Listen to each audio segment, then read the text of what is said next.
Good morning, everybody, and welcome to today's Business Resource Partners Live class. I'm Mason. I'm the IT department for Business Resource Partners, and today we'll be covering a couple of pieces of IT news that came out recently that you may or may not have heard, depending on what you happen to be interested in and what you think is newsworthy. So let's get started. Uh, First thing we need to go into are two software or hardware vulnerabilities called Spectre and Meltdown. Spectre and Meltdown are two hardware vulnerabilities in every major chip that has been manufactured for the last 20 years. Yes, nearly every computer chip that has been produced in the last 20 years has this vulnerability. It was discovered in the end of 2017 and was released uh, earlier this month. Basically, what Spectre and Meltdown do is allow your chip to be accessed by hackers to reveal information on programs you're using.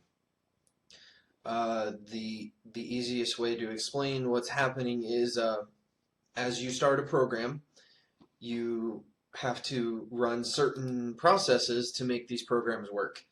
While these processes are running, your computer chips will actually run additional processes to try to speed up the overall speed of what you're trying to do.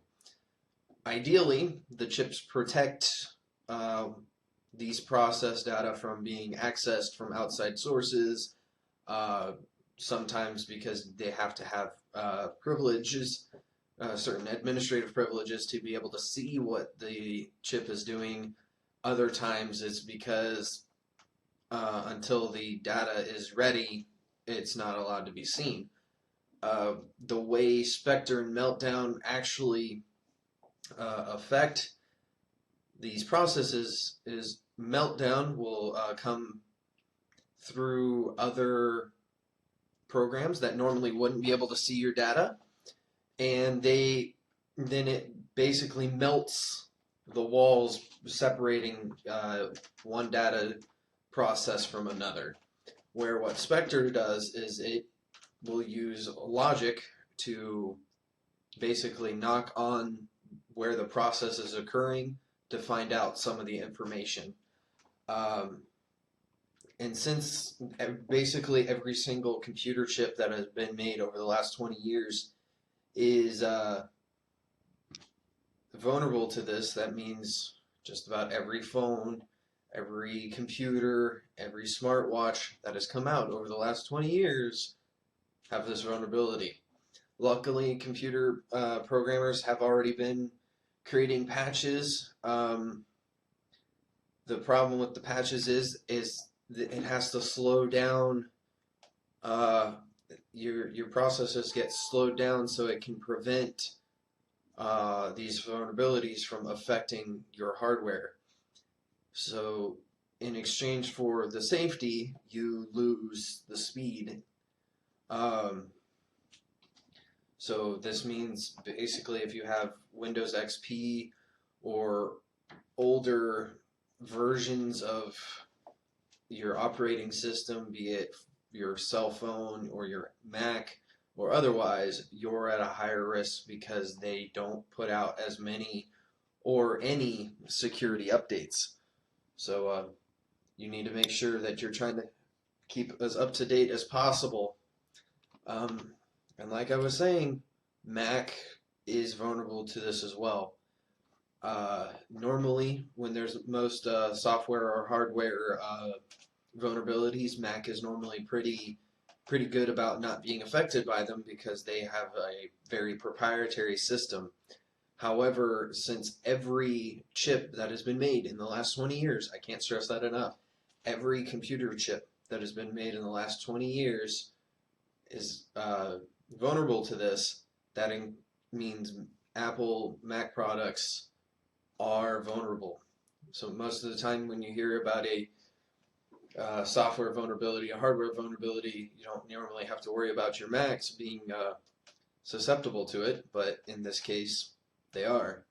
The reason this is such a big deal is because though Mac has less issues, it normally takes longer to repair because it takes longer for outside third-party software developers to find out. Because Mac is such a proprietary system, it takes longer for them to find these vulnerabilities.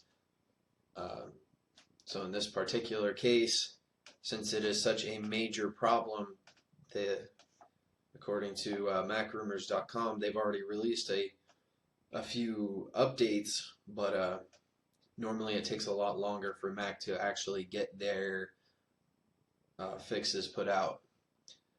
So those are that's your two hardware updates for the week.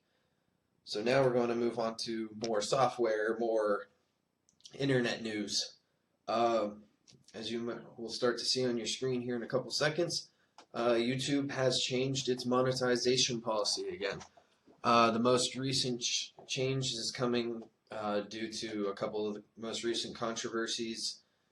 Their YouTube and Google are trying to weed out bad actors, bad content, in order to protect their brand. The gist of the policy change is that to be part of the YouTube Partner Program and to earn ad revenue, you have to have, it says here, over 4,000 hours of watch time in the past year, or past 12 months, and at least 1,000 subscribers. The monetization policy most recently put out before this said that you had to have 10,000 lifetime views.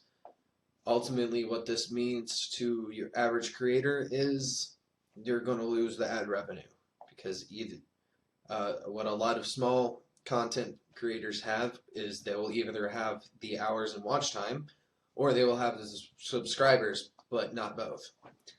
The reason a lot of smaller creators are complaining is because now they're losing the ad revenue. Now they're going to start losing out because they don't have the time, they don't have the resources, they don't have one of these things to make it so they continue to gain ad revenue. The larger content creators are actually on board and behind this program because they feel as though it'll actually encourage better content on YouTube.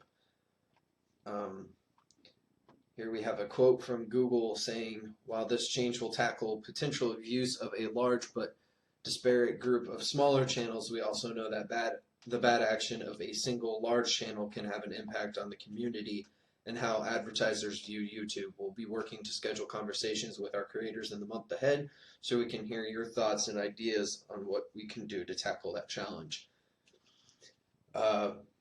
Basically, Google and YouTube are saying, because there are a lot of small people that are doing their own thing, and there are a few larger groups that are doing bad things, the whole is being affected, and they're aware that their solution they have put out isn't the best, but it's the first step they have to take. Also, here below this quote, you can see by their numbers, they say 99% of the channels falling below this threshold, so the 4,000 hours viewed and 1,000 subscribers, 99% of channels below that threshold were making less than $100 per year, and 90% were earning less than $2.50 in the last month. So ultimately, this change is only affecting the small channels that weren't really making a lot of money in the first place. But every dollar counts when you're on a tight budget, when you're starting to try to make YouTube a primary source of income. Losing even that extra $100 a year could be devastating. There have been a few reports and a few smaller YouTubers that have already come out saying, will I even be able to retrieve the money that I made up until this point? Well, to alleviate that, YouTube has actually said if you've earned money up until February 2018, when the new changes will be implemented, they will still give you the money you've earned. They're not going to take the money you've earned up until that point and then put it in their pocket because you don't meet their new criteria. So you don't have to worry about losing your money for no apparent reason. But in order to continue being part of the YouTube partnership program, partner program, you're going to have to meet these new guidelines. So if there happens to be any questions about what I've covered, if there's any comments, anything you might want to know, feel free to ask them in the comments below, and I'll get to them as soon as I see them. So let me put this in here.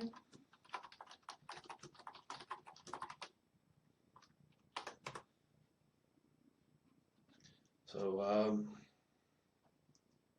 not only do I need to cover the IT news that I just let you be aware of or that you may have missed, don't forget that it's also starting to become close to the tax season. So don't forget to file your taxes, be it your personal or your corporate tax returns. The new tax policy changes. If you saw our Monday Minute, they have released the new W-4 withholding tables. Your regular employee will not have to make any changes here at Business Resource Partners.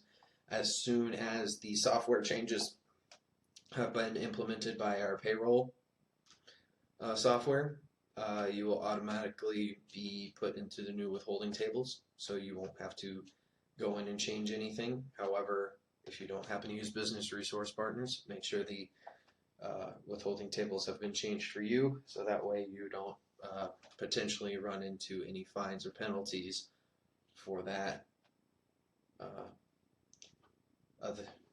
Other than that particular tax news and this IT news that I put out there today, if there's any questions, feel free to contact Business Resource Partners. We do also have extended hours. Monday, we still have our regular 8 to 5. However, from Tuesday through Friday, we are now open from 8 till 7. And then on Saturday, we are open as well for a select amount of time. If you need to make an appointment outside these hours, make sure to contact us here at Business Resource Partners. We'll be more than glad to help you with any of your tax or business needs. I hope everyone has a good rest of their week.